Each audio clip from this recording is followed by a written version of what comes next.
Stone County Sheriff's Office is asking the public to be on the lookout for an endangered missing 22-year-old. According to the Minnesota Crime Alert Network, Ruth Melendez Sanchez was last seen yesterday in Woodstock, Minnesota.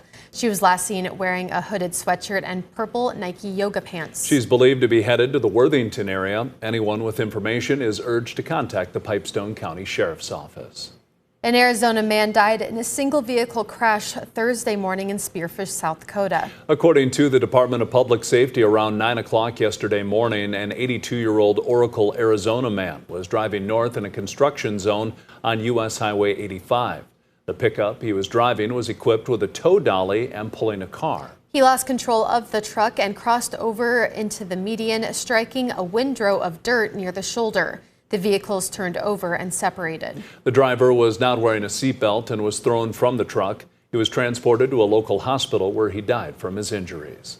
Students at Washington High School in Sioux Falls had to stay late on Thursday because of a situation involving police on 6th Street, not far from the school. One of our photojournalists shot this video a little after 3 o'clock. At that point, 6th Street was closed between Bonson Avenue and Twin Towers Circle. During the investigation, students had to shelter in place. The road reopened about a half hour later, and students were allowed to leave the building. According to police, the incident involved an elementary student who accidentally fired a gun.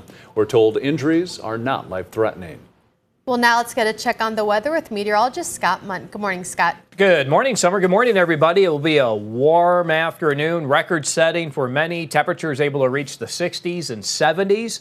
There could be a couple of areas that do hit 80. Our forecast high in Yankton is for 79. 77 in Winter, 81 in Valentine, 78 in Rapid City. And Brian will have details on a cooler weekend, but still above average. Also talking our precipitation chances for next week. That's coming up in just a bit. Thank you, Scott.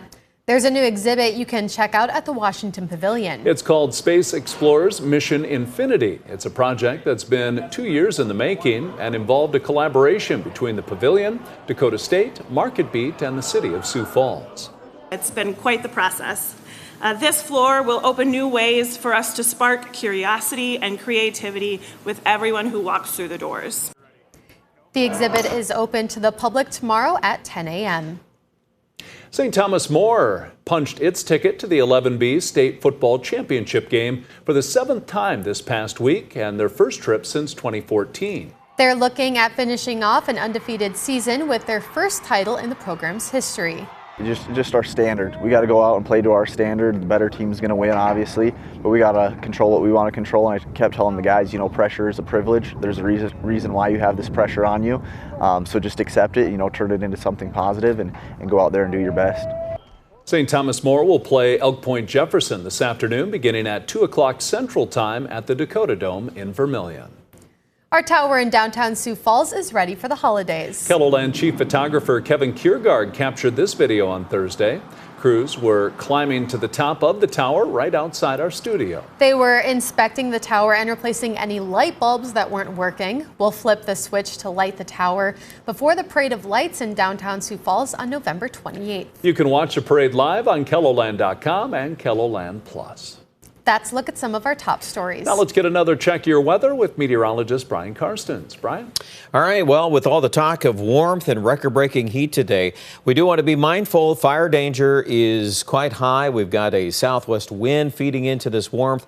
Southwest South Dakota, south central, and then into northern Nebraska. That's where this fire weather warning has been issued. And outside of that, even though there aren't any red flag conditions, we still have very high grass fire danger index levels today. So be careful and be mindful of that subject. The hourly temperature in Sioux Falls as we progress through 1 o'clock, we're up to 68. 3 p.m. at 73.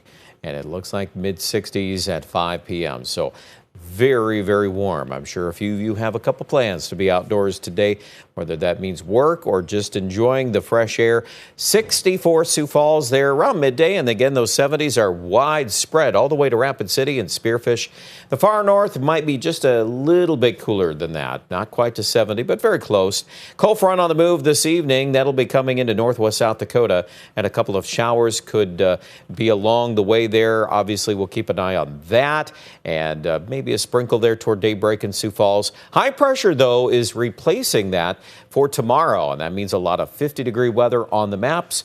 Above average for this time of the year. It's all relative, isn't it? Yeah, it can cool down several degrees and still be above normal. Likewise, on Sunday, a little feature of an easterly wind. A lot of 50s still in the south, maybe some more 40s in northern South Dakota. That ahead of the next low pressure center coming in, and that'll bring some rain chances to the Black Hills Monday morning. That rain will kind of spread up from Nebraska Monday afternoon and Monday evening. So keep an eye on that. We're already forecasting amounts over a quarter inch, though, in the southeast. So it is a decent system here, but at this point, primarily temperatures should be warm enough to support mostly rain showers. 50s and 60s already this morning in western South Dakota. Those 70s again very common this afternoon. And here's our 7-day forecast. We'll cool things down next week. More 40s likely. That rain chance is pretty good there Monday afternoon and Monday night for Sioux Falls. That's also in the Aberdeen forecast, at least a chance of a light shower. But I do expect 40s to rule there. We've got plenty of time to watch that second system by Thursday of next week, whether or not that lifts far enough north to affect us in the northern parts of South Dakota. Just kind of keep watching that. Here in central Ketherland, mid-40s on Monday. So that's a lot cooler, but again, near normal for what we should have this time of the year. And that rain chance is also looking pretty good there in Rapid City Monday morning. Highs in the upper 40s to near 50. That's your weather. More details online at ketherland.com.